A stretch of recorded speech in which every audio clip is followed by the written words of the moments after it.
I am HJGWhite from 𝗕𝗏𝗂 and welcome to another episode of Money Talks. Now, I've just spent a lot of time making a video on Apple's Project Titan, otherwise known as the Apple Car. So if you want to see that video, please click the subscribe button and you'll be notified when it's published. So tomorrow is Crocs earnings release, the most anticipated earnings release of the season for me. So here I want to give my predictions and tell a little bit about the story of Crocs, specifically in the last quarter, before the earning results are released tomorrow. Please note, small disclaimer, this is not financial advice. You need to do your own research before buying stocks where your money is at risk. New rule, stop wearing plastic shoes.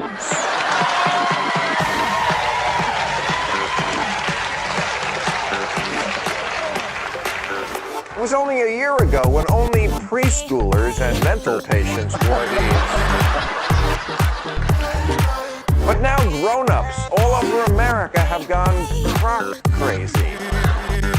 Okay, to start, a really brief history lesson on the business Crocs. Crocs began in the early 2000s when a few American businessmen purchased an EVA foam production facility and developed a clog shoe, specifically a boat shoe. Their simplistic design meant it could be made cheap, but their patented unique perforated clog style and patented quality EVA foam meant it could have a higher than typical market price. And this foam is really unique, it feels really comfy on the feet and it doesn't get too sweaty, but especially when you're wearing socks, this socks and foam combination is really comfortable on the foot. The boat shoe was apparently so popular when it was first produced that the guys that created it took 200 pairs to a boat show, and despite no one knowing the brand Crocs, sold out 200 pairs in one day. Flash forward just a few years later from them creating this shoe and popularity soared. Crocs wasn't just a practical clog that was worn by George Bush and Michelle Obama. Crocs was also the perfect news story. A shoe so ugly it was cool? Croc crazy. In fact, the debate about whether Crocs are cool or not still survives to this day. When I wear this to go visit my friends, yes I have friends, the topic quite literally falls at my feet as they debate whether I look cool or an idiot. However, in the same decade, the noughties, success became their downfall. In 2008, in an attempt to expand their market share, they veered away from the classic clog that made them so successful and unique in the first place.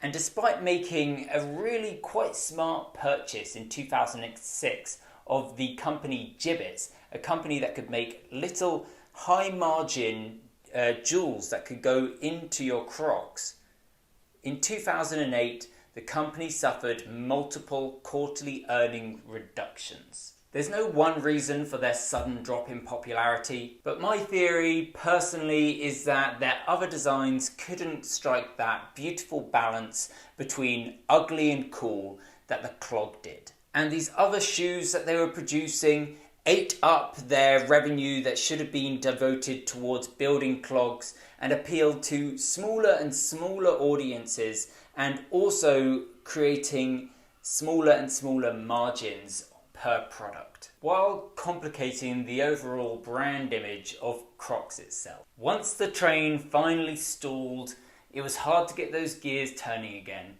and although the train kept on going, Crocs never fully came back into the limelight. Crocs was neither cool or uncool, it just wasn't talked about. However, fast forward to 2020 and a perfect storm begins to emerge.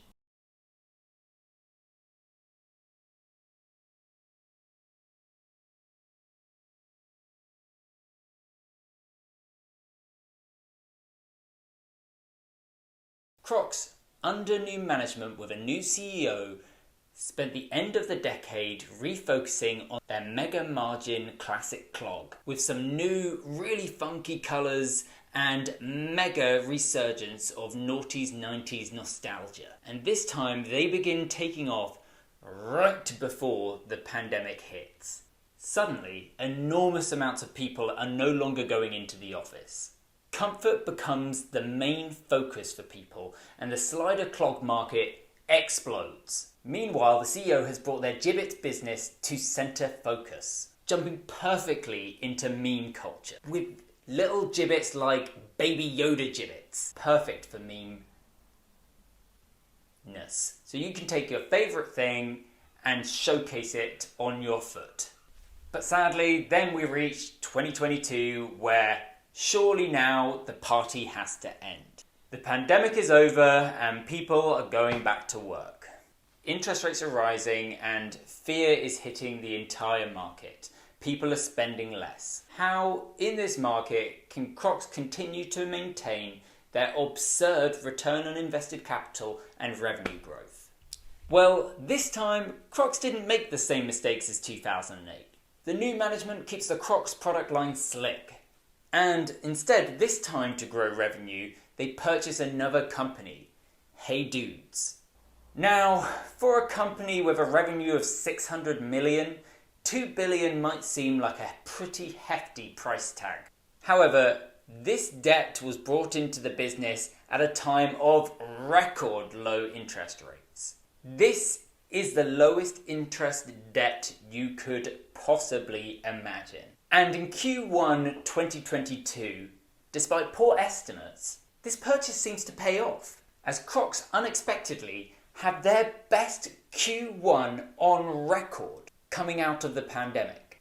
However, the debt on the balance sheet is fresh, and rising interest rates make the whole market crap the bed, and the share price starts tumbling down with their best revenues on record. However, despite the market panicking about their debt, Crocs directors seem unfazed. How do we know this? Well, you can go on to insidertrading.com, where you can see that the directors of the business are purchasing large quantities of the stock. So why are we optimistic for Q2 2022? Well, despite restrictions being lifted and people going back to the office, something we were originally concerned about, quite a lot of people now work from home part-time or work from home permanently. And as borders between countries open up, many people are surging to the beaches of Spain and other European beaches, and the thing they're packing with them is Crocs. And also, Crocs are one of the best possible things you could take on holiday, because you can wear them through the airport and there is absolutely no way they're going to set off the detector. They're super comfy for the flight. You can have them in slider mode and you can take your feet out and put them back in really quickly. And then when you get to the destination, there's no need to take them off. Wear them directly to the beach. They are the ultimate travel shoe. I believe it's because of these factors that Crocs has reached its highest point ever on Google Trends in 2022. Crocs at this point can no longer be considered a fad. As Crocs becomes a new lifestyle shoe and starts to grow in revenue, so does their business Jibbitz.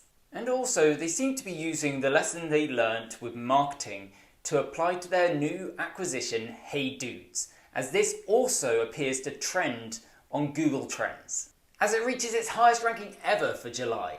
By the way, Google Trends is just one indicator I use between quarterly earnings. I predominantly focus on the earnings of the business as released by the business. It doesn't tell me how well it's doing in shops overseas and how well they're doing breaking into Asian markets, but I can only presume that if it's doing well on Google Trends, it's also potentially doing quite well going into these. Now, coming into Q2 2022, Crocs has beaten its previous quarterly earnings 4 times in a row with spectacular fashion.